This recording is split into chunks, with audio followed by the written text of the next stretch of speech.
Welcome to this talk, this chat about why one size doesn't fit all at menopause.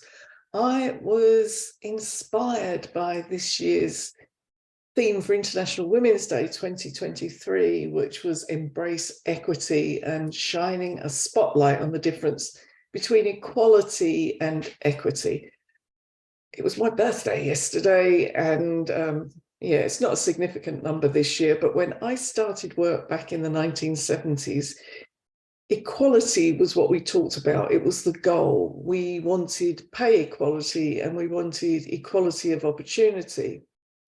It's still a great goal. Some of it we've achieved, some of it not as much as we would have liked, but you need equity to achieve equality. So what's the difference? Well, according to International Women's Day, equality means that each individual or group of people is given the same resources or opportunities. So we can all go for the same promotions, we can all go after the same jobs. That sounds great.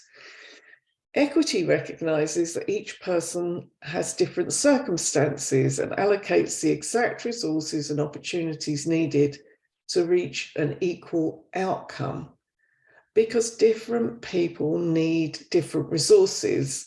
So I talk a lot about supporting women at menopause in the workplace. And in the workplace, some people need more resources and support in order to achieve equally. And that might be related to issues such as age, gender, race, disability. It's whatever it is. And so you might be thinking, well, what has that got to do with menopause? Well, it's not a one size fits all in terms of allocating resources in the workplace for menopause. So you can put a policy in place that says, well, we're going to provide support and everybody can have a fan, or you can have access to bathrooms or whatever. But it's going to be different for different women. So there are different routes into menopause. It's quite common to think of menopause as only impacting women in their late 40s and early 50s. That's the general picture that people have of what a person at menopause looks like. It looks like a woman at midlife, late 40s, early 50s. But that doesn't acknowledge the experience of around 5% of people. So menopause, the end of women's reproductive phase and the cessation of menstrual periods, occurs in a variety of circumstances. So it's not just you get a bit older and gradually you become post-reproductive and you don't have menstrual periods anymore. About 1% of women go through menopause before age 40, which is known as premature menopause or premature ovarian failure or primary ovarian insufficiency, all, terms that make us feel good about ourselves.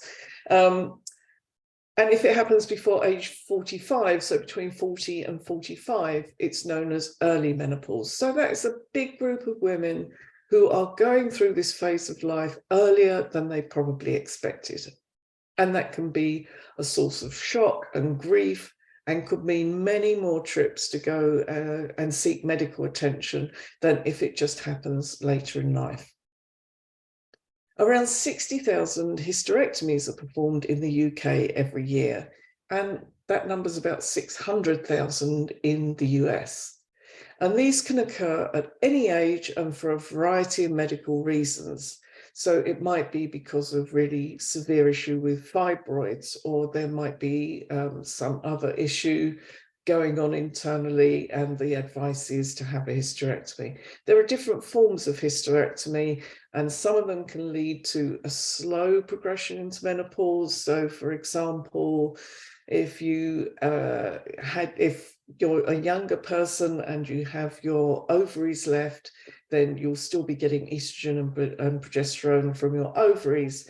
And so it could lead to a much slower progression into menopause, but at a younger age, or it can be at a much faster progression into menopause. It could be hormone treatment for breast cancer. And again, breast cancer could happen at any time. And that can give the treatment, the hormone treatment for breast cancer can give rise to menopause symptoms. So just as you're dealing with treatment for the breast cancer and the lifestyle changes and the medical treatments, you're also then having menopause symptoms as well, which can be really tough. If you're going through treatment, you're also getting hot flushes, you're getting dry skin. It can be very tough. There are other medical treatments that can give rise to menopause symptoms, including radiation therapy and chemotherapy. Some autoimmune diseases and infections can lead to early menopause, and that would include tuberculosis, malaria, and mumps. And another group to think about are premenopausal transgender men undergoing surgery or hormone treatment, and they will experience menopause symptoms. So this group, who are also going through this huge transition from having a female identity into a male identity, maybe undergoing invasive surgery and hormone treatment, will also experience menopause symptoms. But there are other groups to think about as well when you're thinking of allocating resources in the workplace, acknowledging that more women at midlife than ever are being diagnosed with neurodiverse conditions such as ADHD, ADHD, autism, OCD. And I did wonder what was going on here. Why are so many women at menopause being diagnosed with neurodiversity issues? And I think it's because they start seeking help because of the symptoms they're experiencing. And then what happens is they get tested and find out that for all of their life, they've had ADHD or they've been on the autism spectrum. And although they knew that they didn't feel, if I use the word right, I'm not being pejorative about it, it's just that they felt different. And then suddenly it all gets explained when they find out that they have one of these conditions. And there's a limited amount of research into how this can impact on menopause symptoms, particularly cognitive symptoms such as brain fog. If you're experiencing brain fog and you've got other things that are going on, how does that impact you? So somebody who has been coping well in the workplace might suddenly find that menopause comes along and they're just not coping so well and they need extra support. We should also think about women of different races, because menopause can affect them differently. We've seen the Swan report, which looked at a huge body of women to find out how their experience was different around the world. So it could be that women of color in America tend to go through menopause earlier, partly due to the stress of background racism. It could be because of fibroids, and women of color tend to have a higher incidence of fibroids and therefore have a higher incidence of early menopause. It could be that in some countries, women just go through menopause a lot earlier. In Pakistan, the average age is 44 compared with 51 in the UK and in America. So each of these groups will require different resources in order to achieve equal opportunities. And let's not forget the men. Men can experience symptoms as their level of reproductive hormones decrease during midlife. That's what's been termed andropause. In addition, they may be impacted by a woman in their life who's transitioning through menopause. For example, I heard from a male firefighter whose sleep was being disturbed by his partner, who was having quite extreme symptoms and who needed time off as well to accompany her to medical appointments. So, you know, there is such a difference in the way menopause is experienced that this is not a one size fits all. And we need to think, well, how can we embrace that in the workplace? How can we be more equitable in the workplace? And in the past 3 years, many employers have been taking action to support employees at menopause. I often get asked, what do we need to put in place? How do we create a menopause policy? And my response to that is, let's take a step back. Have you asked your employees what support they need? Because it would be okay to provide everybody with a fan and flexible working hours and think, okay, we're there. But actually, if you look at that list of differences that I was just pointing up, it could be that you need to do something completely different for some of the people in your workplace. So, for example, it's going to vary from person to person, and in an educational establishment, the needs of teachers who are standing on their feet all day long, having to present in front of people, trying to keep their brains active and together, their needs are going to be very different from the needs in the same establishment of the canteen staff or of the back office staff.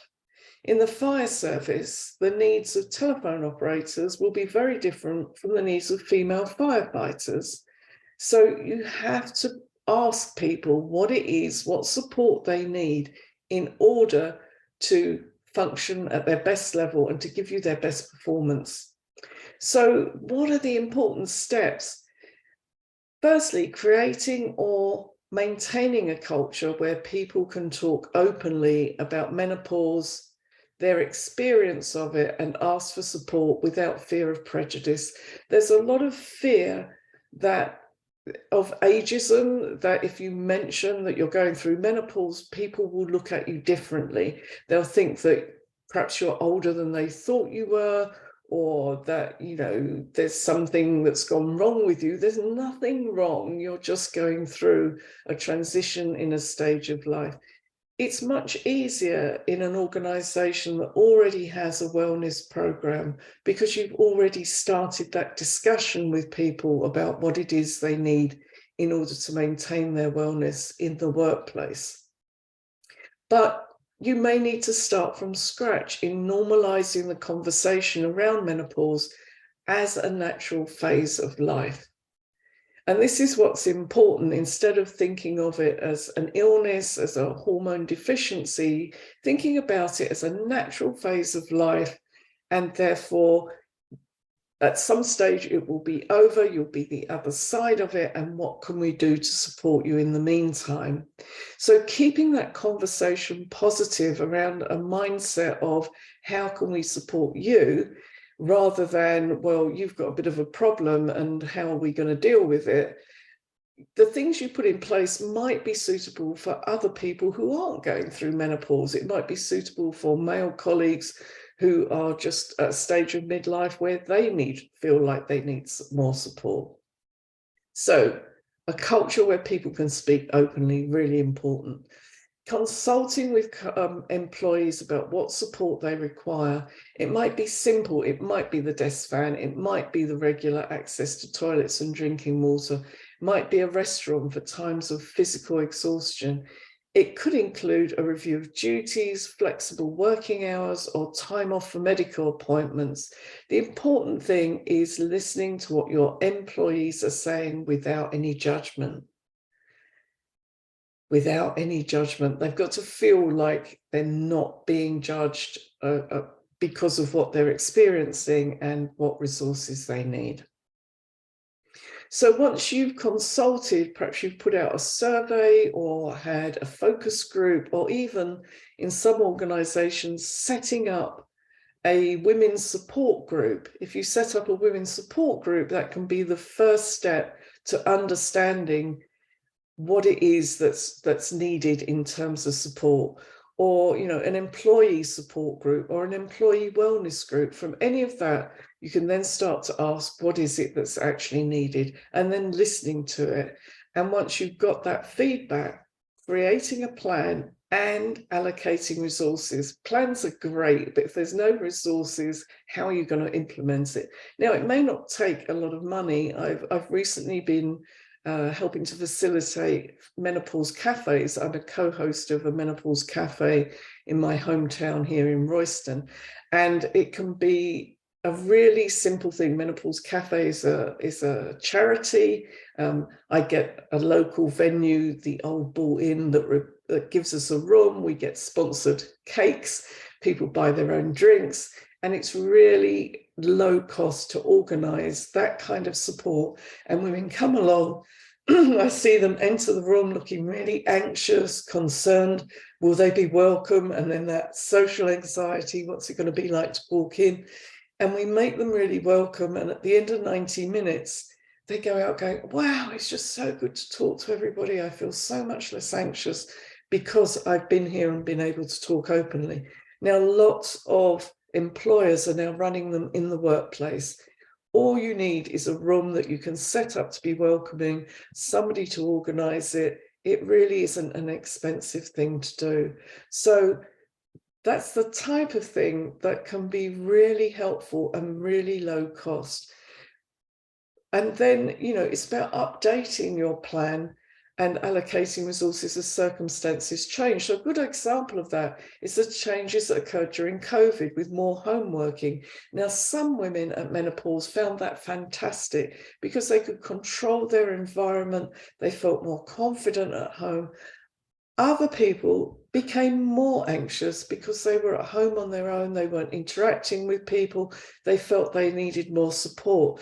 So at COVID and with working from home, it's a chance to really look at what you're providing with wellness. Do there need to be, if you've still got employees working at home, how are you supporting them? How are you finding out how their wellness has been impacted or improved from being at home?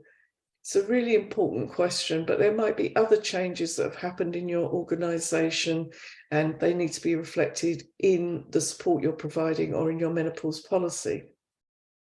The next step, so you've created the culture, you've consulted, you've created your plan and allocated resources, and then it's communicating and educating. Most people go into this stage of life with very little knowledge about what to expect. That might come as a surprise to men, but women rarely talk to their mothers about this. They don't talk to their sisters or their friends about it. And they go into it thinking, well, I hope it's going to be okay. And that can be made worse by any medical conditions that I've talked about previously. And managers need training in order to understand what their team members are experiencing, and really importantly, to have the sensitive conversations around this topic. And that conversation might occur in an appraisal situation, it might occur in a regular catch-up, it might occur because somebody has returned to work after a period away from work. So, it might occur in a disciplinary setting. And as a manager, if you've got some background understanding of menopause, if this comes up during those discussions, you want to be able to deal with it sensitively, without judgment, and really listening to what's being said. So there's a lot of communication to do around this so that people feel easy talking about it, and that if they do talk about it, then their managers are on board for the discussion. Once you've carried out those steps, then you might think about consolidating it all into a menopause policy or incorporating it into existing wellness policies. But with all things, actions speak louder than policies. If the policy is just a bit of shelfware, if it was done and dusted, got that out of the way, stick it on the shelf, it's not going to have any impact. It's not going to support the people who really need it. It's not going to allocate the resources equitably in order to have equality in the workplace. So all of these steps are really important. I hope that's given you a clue that this isn't rocket science, and it's not as expensive as rocket science either. Embracing equity in the workplace at menopause isn't difficult. If you listen to what employees are saying without judgment, they'll tell you what they need, and you just might be surprised how affordable and easy it can be. It doesn't have to be a complete change in your policies. If you've already got flexible working, it might be enough just to bring that to the attention of the person who is experiencing symptoms and just needs to stay in bed a little bit longer in the morning. I love this quote from Susan K. Gardner: "Equality is giving everyone a shoe. Equity is giving everyone a shoe that fits." So we could all be walking around in clown shoes being really uncomfortable. With equity, we're giving everybody a shoe that fits. And to do that, we have to find out what size feet they've got, fit the shoe, and then allow them to walk forward. So I hope that's been helpful, and there is more advice and guidance in my Menopause in the Workplace LinkedIn group. if you would like to go there. I'm regularly posting up information there. See you next time on LinkedIn Live.